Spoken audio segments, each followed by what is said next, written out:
শ্রোতা বন্ধু, গত 18ই মে উলুবেড়িয়া হাই স্কুলের অডিটোরিয়ামে যে বিশ্বকবি রবীন্দ্রনাথ ঠাকুর এবং কাজী নজরুল ইসলামের জন্মজয়ন্তী উৎসব উপলক্ষে সাংস্কৃতিক অনুষ্ঠানের আয়োজন করা হয়েছিল, সেই অনুষ্ঠানের কিছু আনন্দ ঘন মুহূর্ত আপনাদের সামনে শেয়ার করতে চলেছি।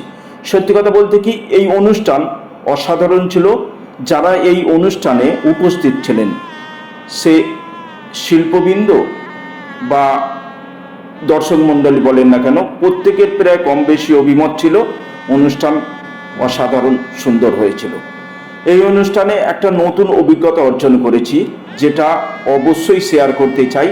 সেটি হলো এই যে, বেশ কিছু অপরিচিত মানুষ পরিচিত হয়েছেন, বেশ কিছু খুব নিকট আত্মীয় যারা আমার বাড়ির আশেপাশের কিছু শিল্পী ছিলেন, তাদের সঙ্গে আমার একটা মনের অমিল হয়ে গেছে।